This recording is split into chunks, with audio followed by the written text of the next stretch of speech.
what's up everyone, welcome back to the channel. My name is Pliyo and today I want to share with you all my strategy to defeat Masamune in the latest Battle Tower Singularity. I'm talking about the B3. And for this strategy, I'm not going to be using Baja Rod, I'm going to be using Kamura and the latest water weapon. So without further ado, let's jump into the fight, and I prepare a video so that we can be stopping the fight along the way and see spot details that will help us.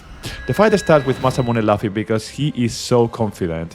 Now, the first thing I do is that I'm gonna move to Angeal to buff the party physical defense up, and then I'm gonna move to Sephiroth so that he can use Radiant Aurora to do physical attack down. Radiant Aurora, one of the OG weapons. Lastly, I will move to Aerith and I will be holding ATB. I'm gonna be playing in semi during the whole fight, so like my team is gonna be acting as they want. Key things that we need to keep in mind is that there are some AoE attacks and some single target attacks. So depending on which of is coming, we will do one thing or another. All encompassing void is an AoE attack, right? So it will hurt everyone. As you can see, it's targeting everyone. You can see that on the left-hand side. So, Radiant Aurora, physical defense up. We have 3 stacks of physical defense up high. We need all of that, and we need to bring a lot of physical defense in this fight. Then it's holding ATB, everything is holding ATB. We go into defense, all-encompassing void is coming. There you go. Now we heal, and we continue. Now what I did is that I pop another Radiant Aurora in Sephiroth, and then I'm gonna give me another physical defense buff, okay? Aerith is healing in attack, because that gives us enough HP, 20k HP, 22k HP, 18k HP. The second attack is a single target attack, but if we manage to do physical defense up high and we manage to have enough physical defense, we can survive this one. Now what I'm gonna try to do is that I'm gonna try to squeeze another torrential thrust. This is from Tempest, so that Radiant Aurora will be better, but Radiant Aurora is way slower. That's why I'm trying to do another torrential thrust, so to reduce the defenses that he has against water, right? This is protection. So it's gonna hit just in time. There you go. And then we go into defense. Devastating Void is single target attack. It hits me with 15k, and that's it. Now, I don't need to heal right now. I'm marking this one in the fight because once we get there is when the boss is going to attack. We need to be like thinking about that. I go into defense, I cure.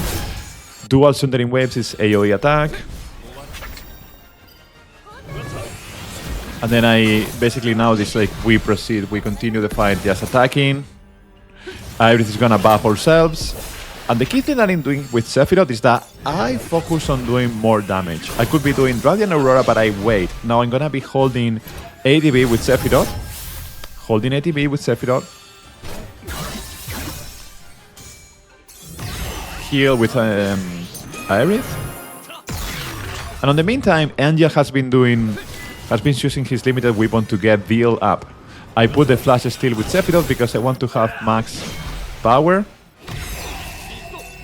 And this key, Devastating Void, is gonna hit Angeal because he has provoked, and it's key that we reduce the attack so that Angeal can survive. Look at the stats, physical up, high, 3 stacks, okay? This is important. Devastating Void is coming. He buffed himself with a 4th stack. I want to have even more HP after this attack so that I don't need to heal that much.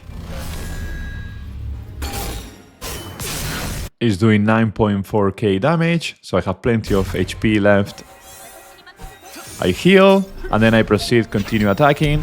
Now Temper is coming, and before Temper, I want to pop the summon so that it removes the bar, because now, look at this, the key thing is that we're gonna need to be clearing this bar so that he is stunned, etc. After Temper, it will go into a special ability. So look at this, Radiant Spirit. And this ability, it will renew his buffs. So now we need to apply again physical attack down, and we will need to reduce the water resistance. Now, Angeal we have 4 stacks of physical defense up. We have the boss with physical attack down. This is exactly what we want to be here. 4 stack of physical defense up, boss is done with physical attack, right? Now we can continue the fight. We can do some damage.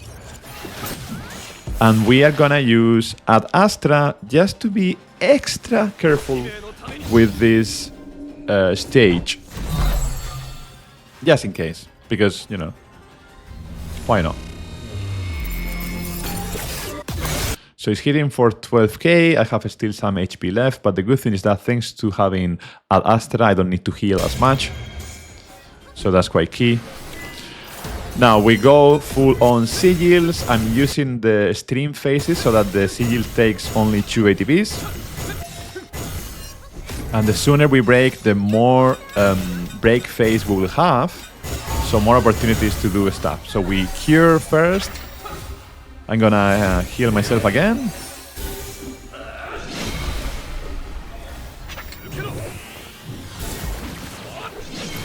And then I'm just attacking. I pop Jubilation, so 3 extra ADB, and I'm just attacking.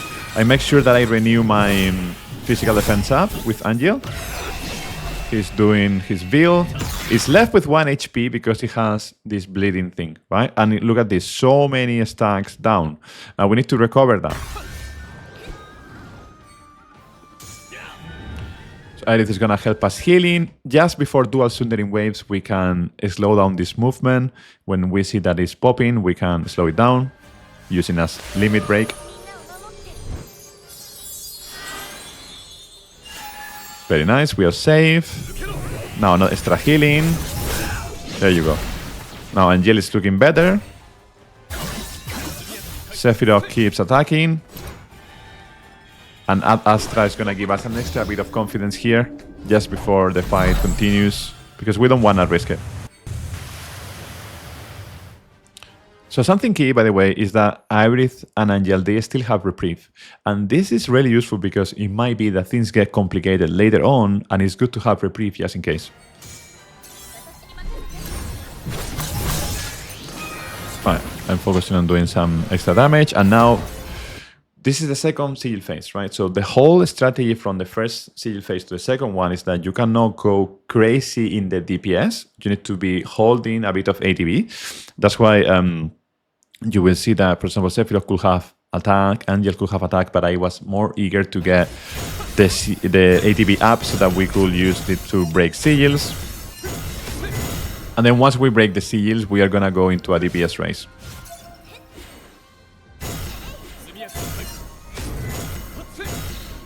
So everything is happening quite quickly, but it's all about understanding the tempo of the fight and being chill and calm. Going back to first principles, which is like, is my physical defense up? Is my Cura up? Are my buffs renewed? All those things. We need to be looking at many different places in the screen. And that's why I'm using now the ultimate from Angel so that we can remove the debuff of the physical defense. Now it's targeting single target, Devastating Abyss, single target to Angel and trying to heal it. And hopefully, yeah, he applies physical defense. So we have 3 stacks. 3 stacks is enough. Now Sephiroth is reducing the physical attack with Radiant Aurora. So we got 2 stacks of physical attack up and 3 stacks of physical defense. So let's see how that looks like. 17k damage, but we are not dead. We still have reprieve, which is really important. Because once we have reprieve, we could be immune later on, etc. So then we continue fighting. Time to heal ourselves a little bit. And then I'm waiting to buff myself even harder to do the summons. Or now that I see that the bar is about to be depleted, we can deplete it first. And then once it's stunned, we can pop summons. That's what I'm doing here. Attacks. It is going to heal just to make sure that everybody stays up. Now it's stunned, so we can see an extra stack of debuffs. You know, I have physical attack 3 stacks. It could be better if I save the ultimate for this moment, but you know, 3 stacks is kind of enough.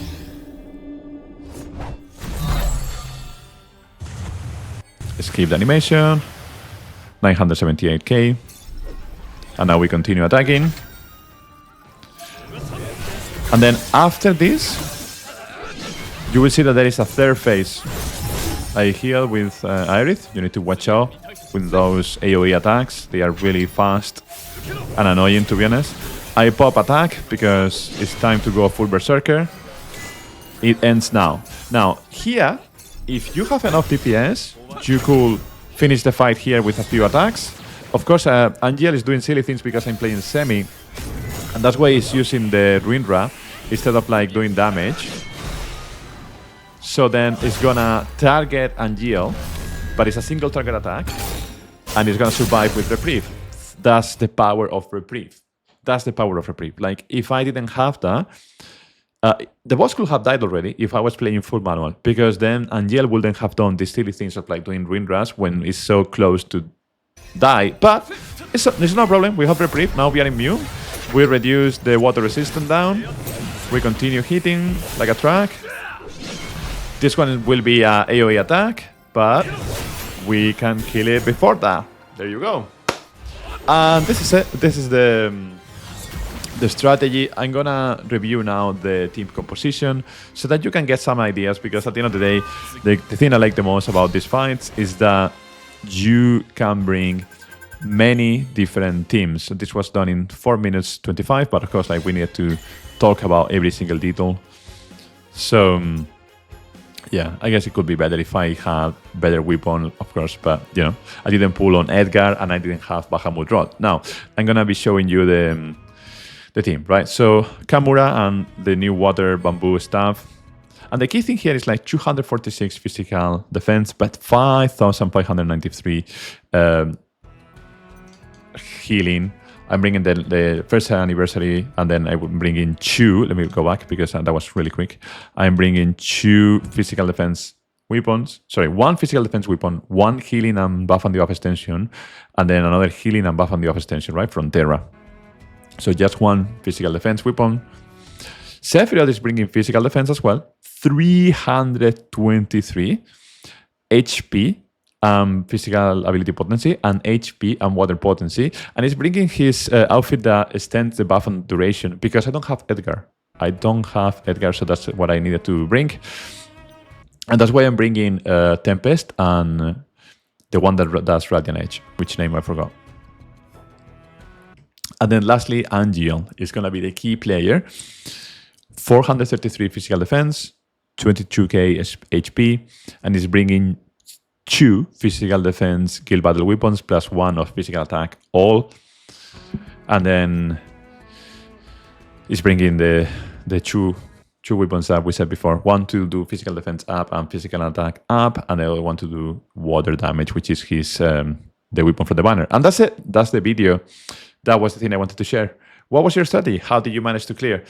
Next up, I'm going to be sharing B4 and B5.